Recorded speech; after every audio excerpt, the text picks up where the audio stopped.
Oh, hey, I am so glad you made it to your midweek shot in the arm. And today's shot is persistence. You ready? Let's go. Persistence, simply put, is firm continuance in a course of action despite difficulty or opposition. You guys already know we are headed straight to our instruction manual. And today's instructions come out of the book of Luke, chapter 18, verses 1 through 5, English Standard Version. And it reads, "And he told them a parable to the effect that they ought always to pray and not lose heart. He said, in a certain city there was a judge who neither feared God nor respected man. And there was a widow in that city who kept coming to him and saying, 'Give me justice against my adversary.' For a while he refused, but afterward he said to himself, 'Though I neither fear God nor respect man, yet because this widow keeps bothering me, I will give her justice so that she will not beat me down by her continual coming.'" Amen. Now listen, I know these verses are normally talked about as it relates to prayer and praying consistently. Today, I would like to point out the persistence of the widow. Okay, so let's look at verses 3 through 5 again. "And there was a widow in that city who kept coming to him and saying, 'Give me justice against my adversary.' For a while he refused, but afterward he said to himself, 'Though I neither fear God nor respect man, yet because this widow keeps bothering me, I will give her justice so that she will not beat me down with her continual coming.'" Listen, this woman didn't care that the judge didn't fear God or man. None of that mattered to her. She just wanted justice against her adversary. And she knew that the judge was the one that could handle it. So she persisted and persisted and persisted and persisted until he did what? He gave her justice.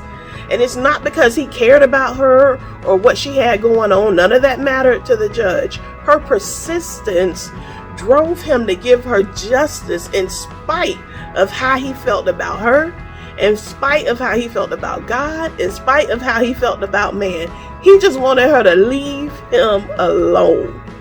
He just wanted her to leave him alone. Look at verse 5. It says, "Yet because this widow keeps bothering me, I will give her justice so that she will not beat me down by her continual coming." He wanted to be left alone. He didn't want nothing to do with her. So whatever it took for him to be left alone, he was willing to do it, even if it was against his own agenda.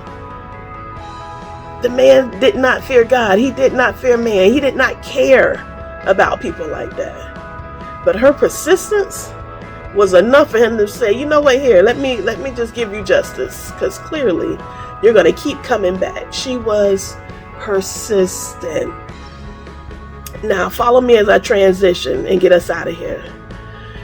For those that don't know, Pastor and I were in New York celebrating his double grace birthday, right? And we had an amazing time, might I add. However, when it was time to come home, my God, we were met with opposition. We were due home on Saturday so we could be in church on Sunday, because Sunday was the final, the finale. You know, we were going to be there. Long story short, okay, we were met with several delays. And so they would say, "Oh, the plane is delayed. The plane is delayed. The plane is delayed." So at some point, people kept asking for updates, right? And they didn't have one. It would just be like, "Well, it's delayed." And we're like, "Okay, well, it's getting later in the day." So now we've been there since that morning. So people are growing anxious, rightfully so. We have people from all walks of life. So there were young people, there were old people, there were babies, there were, kids, different nationalities, all of us, trying to get on this flight so we can get to Jacksonville. So now it's almost 11 p.m., y'all. And they tell us the flight is still delayed. We are waiting on another crew member to get here.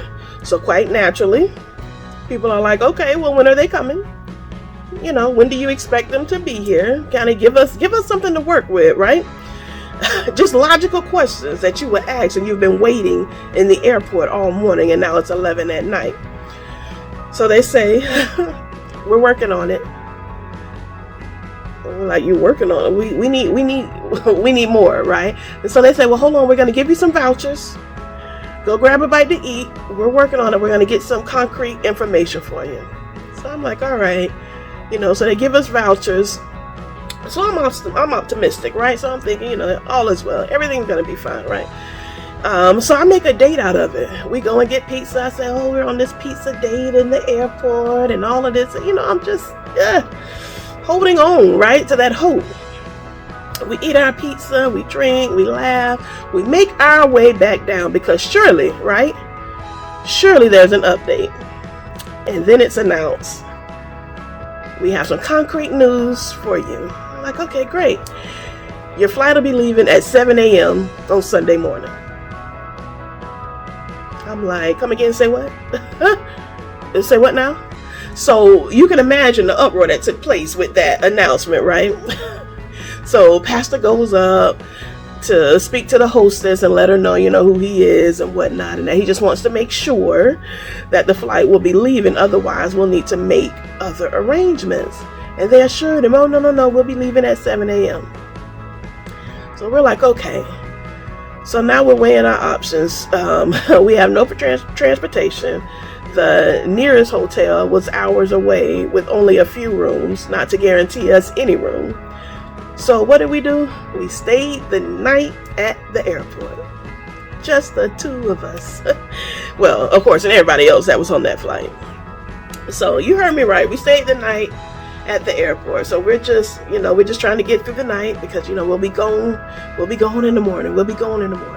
Y'all, at about 4 a.m., they canceled the flight.